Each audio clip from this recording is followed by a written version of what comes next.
I refuse to be defined by how you met me. That's just one dimension of who I am. By the time I got through making movies and writing books and building communities, they can't figure out what box to put me in. I'm always in transition. It's about remaining relevant. What do we do about this digital divide? What does real change look like? And doing something with what you have been given. Out of all the things you do, what are the things that you want to leave behind? Joining us now, T.D. Jakes. There's nobody I want to talk to this morning other than you. How do we embrace this moment? We control the destiny of our nation. His worldwide impact spans film, television, books, and music. At his 4-day mega fest, 560,000 people from 55 countries. Bishop Jakes, your message has touched the lives of millions of people throughout this world. Like the sky just opened up listening to T.D. Jakes. Greatest communicator on the planet. What's up, everybody? But I don't want to just be inspirational and not transformational. His ministry has poured millions into poor Dallas neighborhoods. Tyler Perry is getting a new neighbor on the Fort McPherson property in Atlanta. You cannot be what you do not see. A new curriculum is being tied to an upcoming performance of Hamilton. Everything that I'm doing now is about training the next generation. When you know better, you do better. I think my destiny is to help you reach yours.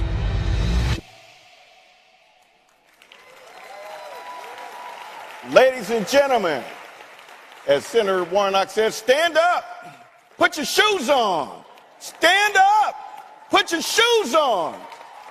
I would like to introduce you to our founder, chairman, and CEO, John Hope Bryant, and Bishop T.D. Jakes.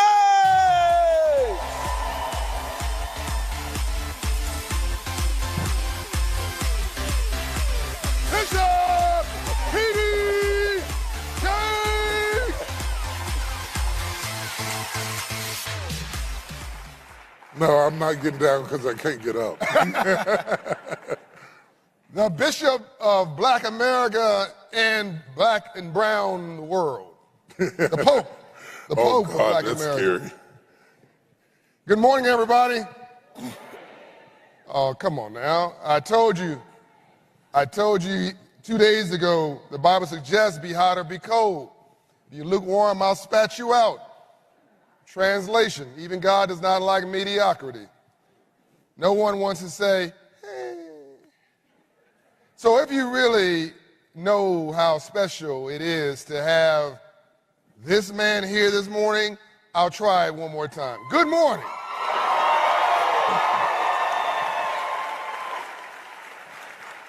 Wow. Wow.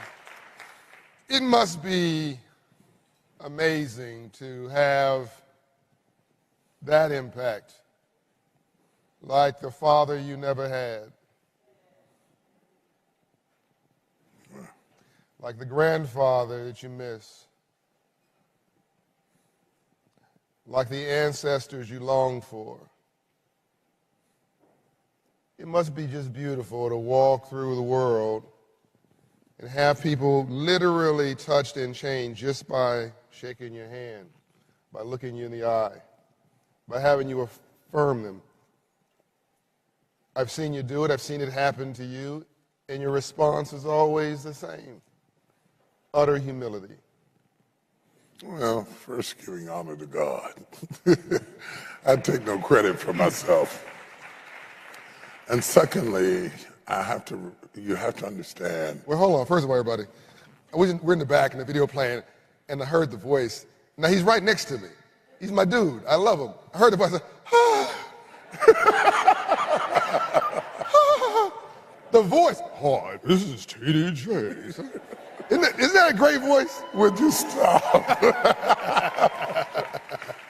No, seriously, you have to understand that the pain resonates with me because my father got sick when I was 10 and died when I was 16. Yeah. So I get that. The aura that surrounds me, aside from my faith, is my ancestry. Yeah. There are so many people sitting in this chair, it might break. My mother and my father, my grandparents, my great-grandfather who was murdered in Mississippi by white racists and wrapped up in barbed wire, and my grandmother who was pregnant came home, they brought him home dead. And my great-grandmother who was born a slave that I remember. Let's run that back. You say, who was murdered? My grandfather, he was the first TD. I'm actually TD's second. I'm named after him. And oddly enough, my mother birthed me on the day he was murdered, didn't even know it. Really? Yeah, I was born on the day he was murdered. My uncle says that God gave me more life to supplement for the loss of his. But I have a rich sense of heritage and ancestry all the way back to Nigeria, to the tribe of Igbo. I have thoroughly researched and understood who I am ancestrally. And I owe all of those people a debt.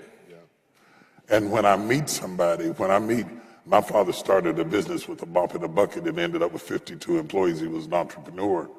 So I speak to every janitor, every bellman. That's right.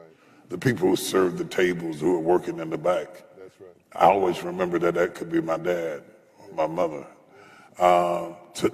Arrogance is not an issue when you recognize the creativity that exists inside of all humanity. Yeah. So I'll leave it there.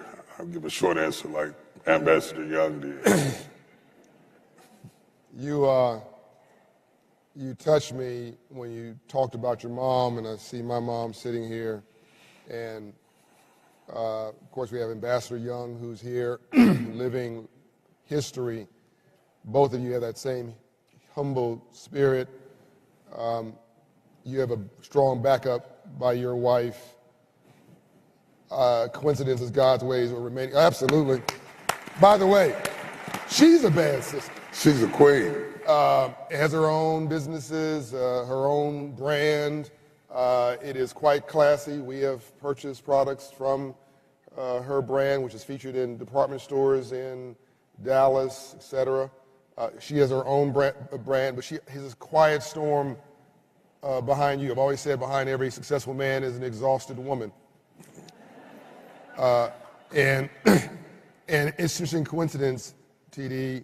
And we're going to transition today between Bishop T.D. Jakes and TD. I'll explain what I'm doing because this is mission and markets. The conversation is mission and markets. So we're going to go from Bishop T.D. to TD. And you'll understand where we're heading and how we can be bilingual as we go forward. Could I interject something right there? Absolutely. I think one of the things that happens with people with understanding me and understanding other people like me is that they define you by what they see on TV. Yeah. And because all they see on TV is you preaching, they think that's all you do. That's right. And it's not meant to be derogatory or insulting, but we experience people how we experience them. So the many companies that I own and the many endeavors that I do and the philanthropic work that I do and the real estate ventures that I own and the other properties that I have aspired to do go unnoticed because they're not televised. Yep. We live in a society that no longer consumes information from television, and they don't always Google it from technology. Yeah. And consequently, they build a persona around you by how they perceive you. And if you allow them to do that, they incarcerate you with the title that they define you by. No, absolutely. And of course, the part that feeds everybody's soul, rightly so, no different than I'm a businessman, but people know me through Operation Hope, and you are this proper businessman, but people know you through this part that has changed everybody's life, the ministry and the movement, which is completely appropriate. And that's why I also wanted to acknowledge your wife for fueling that part of you and giving you strength when you might be weak. and your background. In fact, you might not know, but Dr. King and Andrew Young's wife were met in the same little town in Alabama. I think it was Marion. And my wife and TD were born in the same little town in West Virginia. And my mother went to school with Coretta Scott at Lincoln High School in Marion, Alabama. Wow. So there's a lot of association. Mrs. King knew all of my aunts and all of my uncles. They were patents, grew up in Marion. And Marion, Alabama produced more black intelligentsia with master's degrees than any other county of its kind. Wow. And it's that big. It's like as big as a sliced apple pie. But the interesting thing about grasping the notion of ministry and marketplace, when you grasp the understanding of Jesus from a biblical perspective, we have almost no sermons. We have the Sermon on the Mount. We have the 5,000 that were willing to faint rather than to miss his message, and yet his message is never recorded. The Gospels is a summary of what he did, not just what he said. Yes. There is not a lot of emphasis placed on his exegesis. The real emphasis is placed on how he changed lives. Yeah. So oration without demonstration just becomes motivation. Say that one more time, please. Oration without demonstration just becomes motivation, and motivation without deliverance becomes depression. So if I keep encouraging you and tell you it's going to work out, you're 3 days from a breakthrough, and you spend 3 years listening at me say there's 3 days for a breakthrough, after a while people turn and walk away. The reason I am at this junction with engaging business and lifting communities and developing STEM programs and some of the things, working with formerly incarcerated inmates and some of the things, we've had 30,000 formerly incarcerated inmates to go through our Texas Offenders Reentry Initiatives. The reason that our foundation is focused on job readiness and financial literacy and STEM programs and STEAM programs is because I can't just prophesy on the pulpit and not perform off stage. That's right. Bishop T.D. Jakes and T.D. Jakes are the same. One is PhD, one is PhD. And one is very serious, the other one is serious, and he's funny. We have great conversations at midnight as we're unpacking and sharing our day and our night. This is one of the best friends you could ever have. What you see is actually what you get. Complete authenticity. What is it? What's the banking business? Trust. It's a trust business. What is credibility? It comes from the Latin word credito. It just means, all credit means credito, credibility. It's a feeling. What is a capital? It comes from the Latin word capitas, knowledge in the head. We think these things are monetary. We think these things are physical. No, it is how you make somebody feel. And what Bishop T.D. Jakes and what T.D. Jakes has done is given a feeling to the underserved that I see you and that you are seen, that you are somebody. He's also now translating that as a bridge to markets and saying, and if you see what I see, corporate America, business America, and the world, you can find emerging markets and do well and do good too. How's that translated? Emmy Award winning. He's produced TV shows and movies. Books, best-selling books on the New York Times bestseller list. I believe it's a dozen? Yes. Best-selling books in his spare time. Hold on. Grammys. Recently issued I call it a soundtrack, but a collection of music that actually debuted #1 in its category, and it was a hot artist that you actually debuted ahead of. What was that? Well, Sheila E. was one of the participants in Tamar Braxton, but the real powerful story, we were honored to have them and a host of others It Was My Finally Loosed. It hit #1 on the Christian charts for number 3 in all genres in 4 days. In 4 days. But the real powerful thing is I did it in a partnership with Rock Nation, owned by Jay-Z. And so I've just finished a book. It's not promotional because it's not even listed yet. It's called Disruptive Thinking. This is your 40-something book? Yes, 43rd book. Yeah. But it's called Disruptive Thinking. You need to work harder. People would say, what does Jay-Z have in common with T.D. Jakes? Well, number one, it's not a relationship with him. It's a business construct. Yeah. So his Rock Nation produced our project, Finally Loosed, and it's a collaborative effort, but most people only align with people who do what they do. Yeah.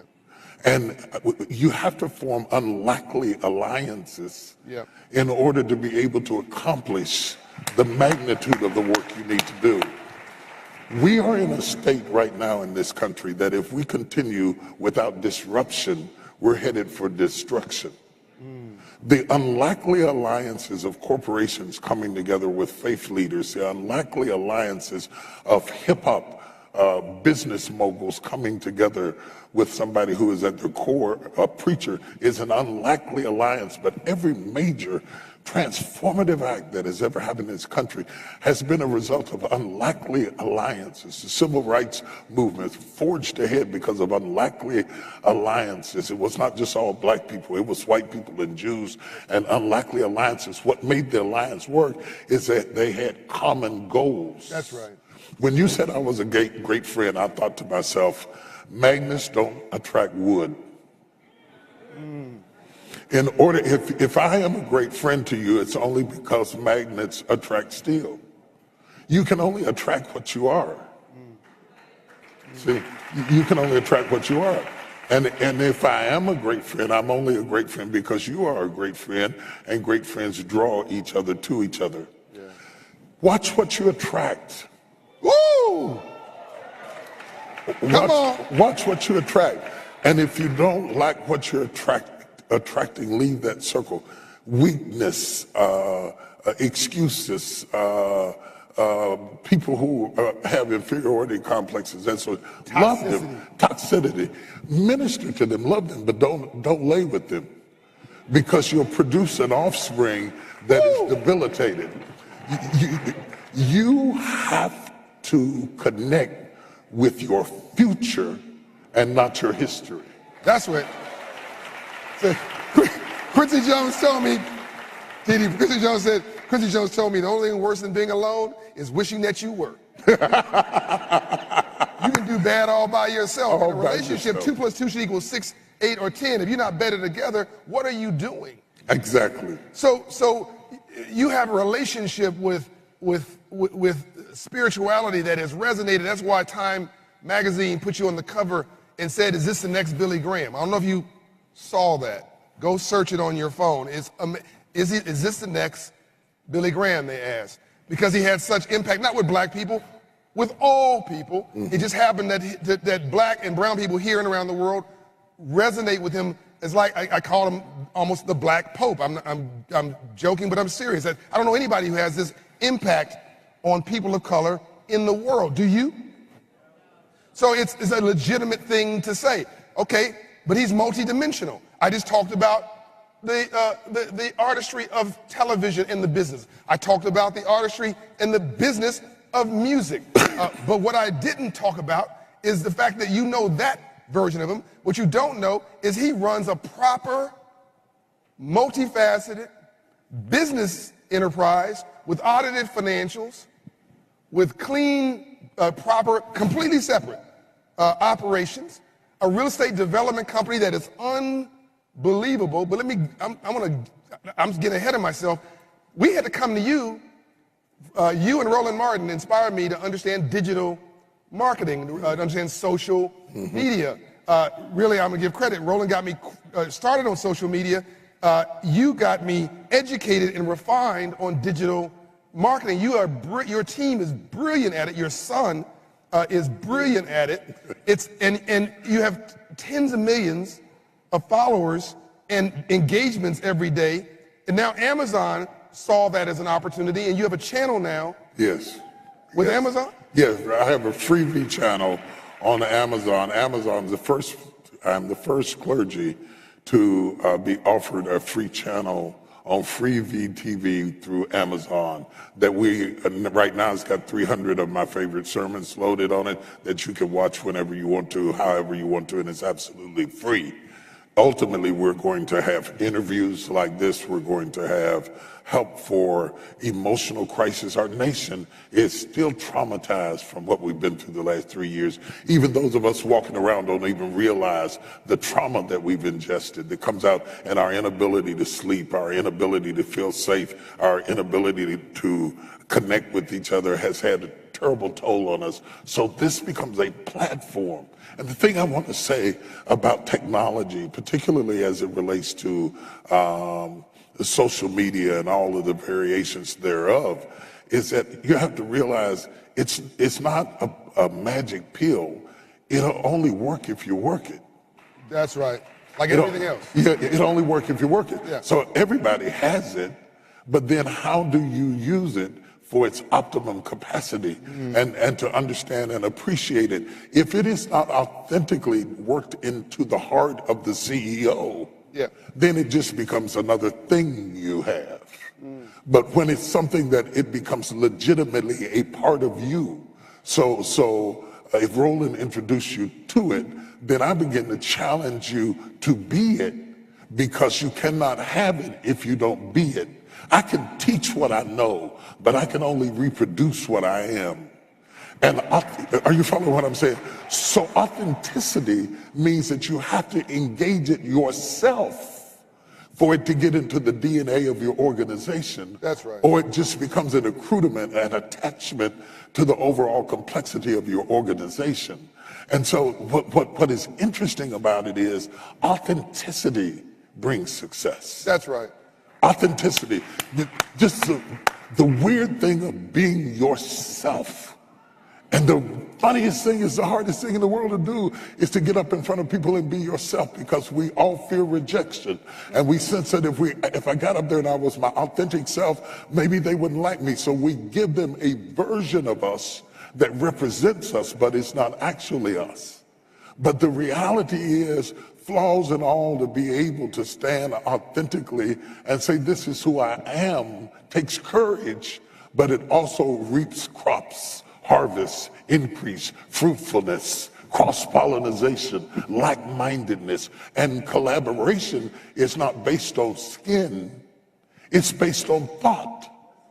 So when you start talking about disruptive thinking, you don't just find that in black people or preachers or scientists or doctors. There are people sitting out there listening at me now that may be white, that may be Latino, that may be young, that may be old. It doesn't matter about the demographic. It matters about the mentality. As a man thinketh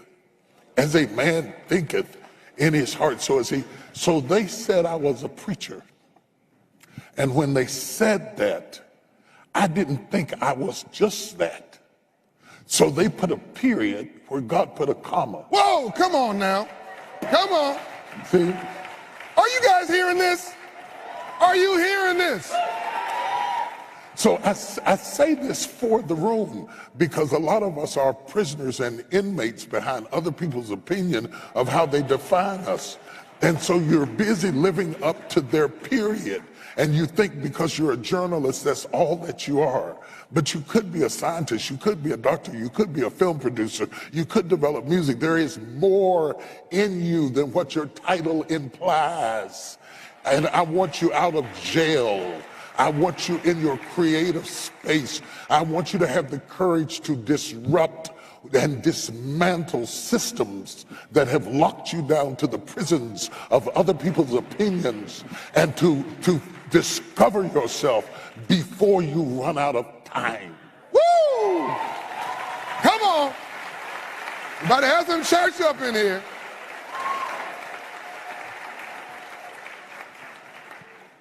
I tell people, I will give you some money if I have it. I'll give you a hug. I'll give you a connection. I'll hook you up if I can, if you're credible, and even if you're not credible, if you just have hustle and authenticity. But one thing you will not do, you will not abuse my time. No. Because we're older when we leave here. What have you done with your time? How have you invested your time? What's the return on investment of your time? Man, you have made incredible use of your time. Only because I was raised by a dying father. When you are raised by a dying father, they leave you life. An appreciation for life that you would not have. For my father to get sick when I was 10 and die when I was 16, he didn't get to go to football games with me. He didn't get to teach me how to ride a bicycle. He didn't get to do all the normal stuff he said. He taught me that every breath is precious. That's it. Don't waste your breath making the goal of your life to change the opinion of people who do not have anything to do with where you are going in your destiny. Woo! But to save your win. And here I am at a season in my life after 43 years of preaching. I thought this huge platform that you referred to, over 30 million people engaging us through cyberspace, our ability to reach around the world, 186 million homes that we're into now through Amazon, 40 million people are watching us every day on television all across the country and so forth around the world. My largest cities following are coming out of Lagos, Nigeria, London in the UK, then Dallas, then Atlanta, then New York, then Melbourne, then Switzerland, this huge platform that I don't even understand how I got, gave me a responsibility. What are you going to do to leverage your relationships, like right here in Atlanta, to acquire property right beside Tyler Perry Studios and build a community that changes things? I figured out something, John, that's very important. I was waiting for them and they. And then suddenly I realized that we are the people we've been waiting. That's right. That's it. We are the people. That's it. We are the people that we've been waiting on. The ability to pick up the phone and call you and glean from your wisdom, the ability to pick up your phone and call somebody else who's an expert at building or contracting or developing or land acquisition. The ability, don't think that your resources are in your wallet. Your resources are in your head and in your phone. The next time you hear somebody say, shake your moneymaker, shake your head. Woo! Shake your head. Shake your head. Shake your head, because you are only limited by your ears. Whatever you're thinking in your head, you can see in your life. And that's what's important. And that's what we've got to get in the hood. And that's what we've got to get in repressed neighborhoods. And that's what we've got to get into the hearts and minds of people who think that the only thing they can be, and there's nothing wrong with being this, but it's not the only thing that you can be, is a preacher, a rapper, a basketball player, a football player. You can be a scientist. You can be a technician. You can be a programmer. You can be a data programmer. You can code. You can do all kinds of things. So we have been adopting schools in repressed areas and taking them through programs, STEM programs, and then taking them to plays like Hamilton. But we brought them to see Hamilton after that they had done marketing, as if they were producing the movie, after they understood what the production was, after they understood how to code for the lighting and the transition and the sound and the programming and the recording. We're getting ready to do a Techspo at my leadership conference. Expo. Yeah. Expo, yeah. Yes. We create a word. That's the great thing about it. To all the white people, this is a great privilege that only black people have. We can make a word. we have our own dictionary. We make a word. So add that to your repertoire of linguistical articulation. Texpo is now a word. And we're going to have tech talks. Yes. And we're soliciting all of these different tech experts, not only to create an expo, but to have tech talks, because I want to close the digital divide before more of our middle class falls below the poverty line. That's right. And we don't have long. We don't have long. If you don't have technology in the center of your life, and I don't mean watching some show, if you don't have technology in the center of your life, you're not standing still, you're going backwards. I don't care if you're a church, a nonprofit, a for-profit, a big business, small business, technology is the future, and you are trying to gateway us into that future. 3 things that hit me as you were talking. We spend a lot of time trying to impress somebody we don't want to be like. Boy, that's a shout moment right there. I'm about to pass the offering plate up in here. I'm not sure who the preacher is, okay? I'm feeling a little insecure right now. You kind of hurt my feelings there just a little bit. I'm feeding off you. And the second thing I'm hitting on is I like what you're doing better than what somebody else is not doing. Mm-hmm. Yeah. The third thing that I am getting very powerfully now is that eagles don't fly in packs. Right. You've never seen a flock of eagles.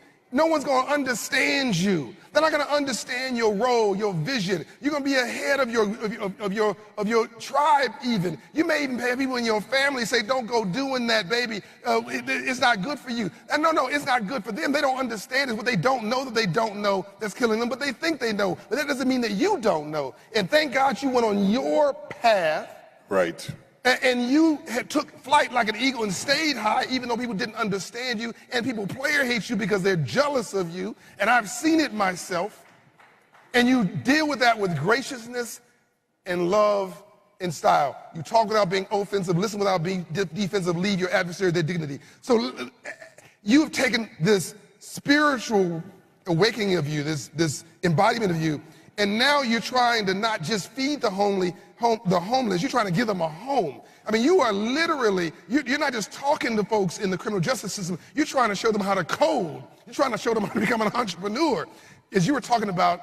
We shut down 5 prisons in Texas. Yeah, talk about it. We have the lowest rate of recidivism of any institution in Texas. We have awards both from the Trump administration and the Obama administration for the excellence of our work that we decided to do. We didn't put our facilities in a glamorous building in a nice neighborhood. We put it right in the hood where people could get to it. And we take them through a 2-year program with the graduation, and then most of them come out employed with a place to stay. We have people coming out of prison who have never seen an Apple phone, don't know how to use a phone, looking for a phone booth. They have been incarcerated so long, it is impossible without some training and some preparation to integrate back into society without an investment to accomplish that. The other thing that you have to realize is the reason that we're going down the track of entrepreneurship.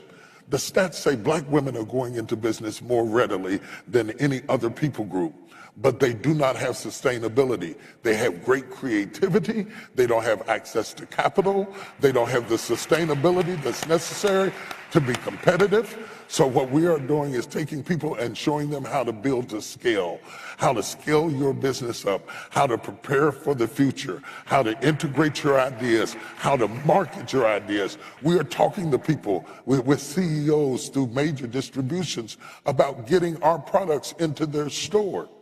And so they're starting to carry our products in many of the stores that have not carried our products before, because the reason that we have had to go wholesale and online is because we didn't have access to distribution.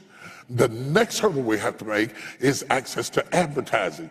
Yes, we can advertise on social media. Yes, we should do that. That's a great thing to do. That's low-lying fruit. We need to be able to market it, because if I get in Walmart and nobody knows I'm there, that's right, then they're going to throw me out in 30 days. That's right. And it's going to be impossible for me to have sustainability. That's right. So we have to do that. And then to the corporations that are out here, yes, we need your support. Yes, we need you to come alongside of us. Yes, we need your ability to help this dream to materialize more readily. Now, we're going, whether you come or not. Oh, whoa! That's it. Because we have decided, there that we can get together. That's right. And rub sticks and create a fire. That's right. But if you got some matches and some gas, you are welcome to come and gather around the campfire and help us get it going. What we really want from you is information, dedication, some not just green power, but manpower, putting your people on site in different places, loaning us your expertise, being speakers at events like TechPo, so that we can be exposed to those ideologies and concepts that are common to you. Because not all black people grew up in houses where they were talking about investments and annuities and 401ks and what's the benefits and the liabilities and what is Dow Jones. And we skip past that because it's a foreign language. It's a foreign language not because we don't understand English, it's a foreign language because we never heard it in our house. So what I'm trying to do is make the foreign language become a natural language that is within our reach and to demystify. The reason we have so much haters, it's not their fault. It's not their fault to be haters. Success is so mystical to suffering people. Woo! That if anybody succeeds, you must be bad. Yes. You must be bad. It is a result of the trauma. The trauma. Because we are not used to seeing success in our color. Yes. Then like crabs in a barrel, we snatch it down because we think that that's only for the master. Oh. When your missionaries were your masters, then your theology will always be flawed. Woo! And so when you understand the history of our country and you recognize that there is a complicity in our theology that bled over into our humanity and our human experience, that there are some people who think that they have a God-given right to oppress me because pressing me down makes you feel taller. So the only theory that we can come up with is replacement theory, which produces fear. I don't want to replace anybody. I just want to stand beside you. That's right. I don't want to push your chair away from the table. I just want a seat at the table. And if you don't give me a seat, I'm going to build a table. That's right. I'm going to build me a table. That's right. And you know why? It's not for me. I'm 65 years old. I can make it from here. It's not for me. It's so my son can see me build, so my daughter can see me build, so my neighbor. Do you not know the reason that we're building mixed income communities is that the stats say that little boys who grow up in homes with no father, if they live in a neighborhood where there's a father, the outcomes are better if they're even close to it. The reason we have haters is because people are frustrated. Yes. They're trapped at the bottom and they can't get up. The reason we have riots, Dr. King said that riots is the language of the unheard. That's right. The reason we have riots is because people are frustrated. Yes. What we need to do is open up channels where they can escape. They're locked into systems. And the theme of our foundation is pathways. Yes. Because on one hand, we have relationship with CEOs, many of which who say, I want to make a difference. Our company needs to make a difference. We have DEI departments and all of that. We need to make a difference. We are now criticized for not making a difference. And they want to do it, but they don't know those people. Yes. Well, I know the CEO and the people. I told one CEO who said, I can't find qualified black people to work in my company and in my organization. I said, they're in my choir stand. I said, no. I'm serious. I got master's degree people singing in the choir, working on the usher board. We do exist. Yes. So what we need is a pathway between supply and demand so that we can introduce these two people to each other, because the stats say the more diverse a corporation, not only is it the moral thing to do, profitability increases by 20% when you integrate the thought with other types of people. That's right. That's right. Are you enjoying this? Woo! So as I want to come around, we're going to talk about the real estate pieces as we round this off, because I think that is the living legacy. But I want you to know a couple more things about this man. When he calls me, it's never about him. He's never asking for anything for himself, other than maybe to learn something he doesn't know. He's curious. So he called me once and he asked me about some real estate stuff. and we talked about 45 minutes for that. And I didn't realize he was draining me for information, because he got to be slick with it. Be slick. My man was going to launch a huge real estate deal. And I love that he was using whatever resources were available to expand the table, assembly rules say, and add a chair, and build his own table, because he was doing something I couldn't do. And we need it. And then I call him for advice and counsel, and there's a humility, we can learn from each other. And my team goes over to his team to learn about technology and social, because it's not what we do, it's not who we are. There's nothing wrong with asking for help. Right. There's nothing wrong with collaboration. In fact, if you got a vision that you can reach by yourself, it's not worthy of you. Woo! Say that again. If you got a vision that you can reach by yourself, it's not worthy of you. One of the problems with our entrepreneurs is that they generally have less than 2 employees, 2 to 3 employees at max. Yep. They're so busy doing the work, they're not thinking the business. And running a business is, just because you can fry chicken doesn't mean you need to open up a chicken shack. Okay? The truth of the matter is I don't have to fry chicken. I can hire somebody to fry chicken. I have to think my business. Yes. I have to strategize my business.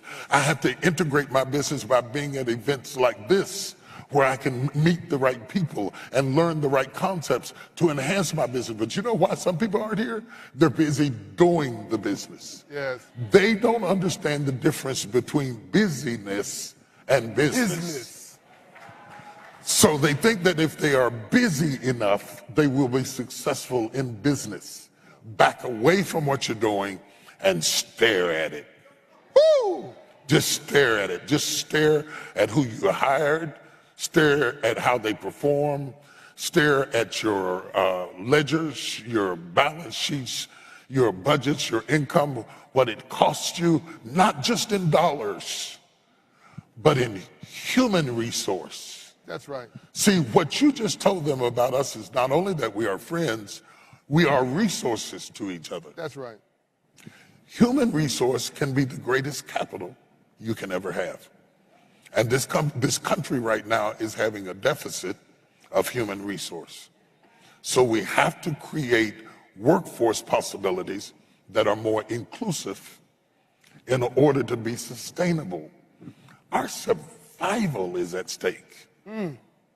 Our literal survival. I hear on the news, I'm talking about democracy is at stake. It's not just democracy. Survival is at stake. Human survival is at stake. If we don't integrate our ideas, the same air that the Chinese breathe, the Americans breathe. The same water that the Africans drink, the Canadians drink. We have one planet.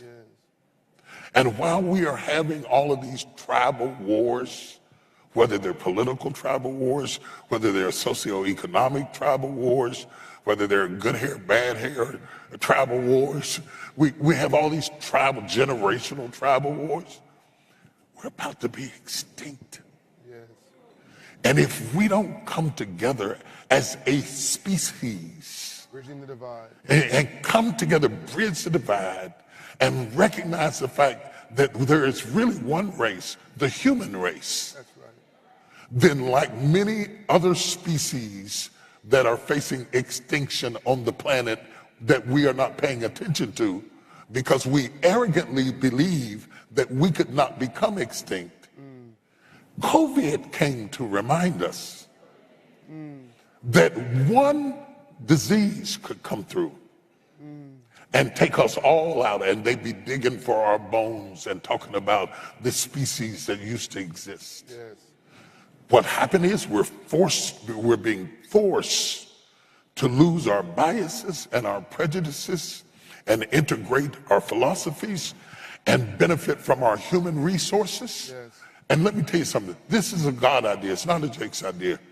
Cross-pollination. I was just watching on the news that the death of the bees is killing the harvest of the farmers. You know why? Because God has created this earth, or I believe that God created this earth in such a way that cross-pollination is the path to fruitfulness. If you don't cross-pollinate, the nectar doesn't have to come from the same tree.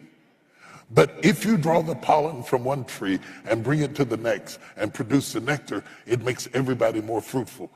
The higher you go, the more fruitful I become. I could never be your hater. I could be your student, but I could never be your hater because I would miss the opportunity to cross-pollinate with you. I would rather have your knowledge. I met with Jerry Jones when I first came down to Dallas, and I told him, I said, I didn't come to ask you for anything. I said, I just want to know, what would you do if you had my hand? If you give me money, you're going to give it to me once, but if you give me knowledge, I can get my own. That's right. You understand? Give me knowledge. Knowledge is everything. So as I don't want to conclude, but as we wrap this session up, what you have now poured all of this into things that exist when you're not around. Mm-hmm. You don't need to do any of this. Ambassador Andrew Young says men and women fail for 3 reasons: arrogance, pride, and greed. You don't have any of those afflictions. You're peace, and you're at peace with yourself. And you can just walk off the stage right now, drop the mic, and be cool. But now you're trying to give back in another dimension of yourself, a software upgrade through business and because you see the ripple effect of that through our conversations. So I see a real estate development you're doing, I think, in Houston.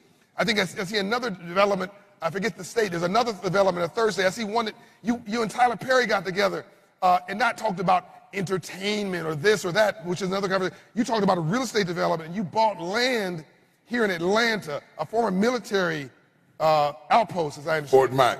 Fort Myers? Fort Mac. Fort Mac. Yeah, and I couldn't have done it. We didn't form a partnership. He had a ROFO, which is a right of first offer, which meant that nobody could buy the land without it first being offered to him. I got on the phone and called him and said, if you give me the ROFO for a certain amount of time and I don't make it happen, I'll give it back to you. Gentleman's agreement. Yeah. Signed no contracts. We just made a deal. Yeah. So, you understand what I'm saying? So it's not like Tyler Perry Studios and I are in partnership. Right. TDJ Rev, on its own accord, took that last 100 acres or nearly 100 acres of land, and guess what? The neighborhood behind it is stuck in between Tyler Perry Studios and Microsoft, and I can't find a grocery store for miles. Yes. I can't find a cup of coffee for miles. Yes. I can find free payday loans, loan places. Yeah, cash, rent-to-own stores, title lenders. Yes, they target the impoverished for the desperation they have to have money. And so you can get liquor stores, you can get a bag of dope, you can get a strip club, you can get a whole lot of stuff, but you cannot get a cup of coffee. So we are putting in grocery stores, we are putting in CVS's, affordable housing. Minority contractors. These things all exist, but they had not been gathered together. And we're going to do it in as many cities as we can. And why are we doing it at 65? Because I want to leave this world better than I found it. And I think all of us ought to want to leave this world a little better than I found it. And if you do that, you can't be so preoccupied with your own success that you don't lift up others, because it is impossible to be successful without a successor. So if you are successful and you have no successor, I have never seen a U-Haul fall in a hearse. If a hearse is driving, there's no U-Haul behind it. You've got to understand that you have to leave this with somebody. It has to, in biblical language, reproduce after its own kind. So the cross-pollination between us, between Tyler Perry, Oprah Winfrey, anybody else out there in the audience right now, create platforms for us to cross-pollinate. God meant for us to be interdependent, not independent, interdependent. Like nature, like apple trees, like blossoms, like peach trees. We need each other. It's going to take all of us to preserve the air. The air. Be rich all you want to. What you going to do if you can't drink the water? That's right. Ride around in your Rolls Royce all you like, but if you can't breathe, argue about all of the social issues of the day. But if we all asphyxiate, what difference does it make? We have got to become more focused on our survival as a species and work together, black, brown, and white, so we can live, so that we can grow, so that we can reproduce, and so that we can have not communism, not socialism, but so that we can have a chance, opportunism, and opportunity at a better life. All we need is an opportunity. The third reconstruction, opportunity. Let me tell you something. What you need is a software upgrade in our communities that looks like this. Integrity, intelligence, caring, and capitalism. We can do well and do good too. This is the James Brown version of affirmative action. Open the door, I'll get it myself. Ladies and gentlemen, this is the future of our communities. I can't tell you how excited I am when I get a call from a CEO and they say, I'm about to do a deal with TD Jakes. Because all that means that we are better together, that we have another saint on the playing field of life experiences that will have a ripple effect beyond his years, because he's not about me, he's about we. Yeah. Join me in saying thank you to Bishop TD Jakes. Thank you. Thank you. And thank you.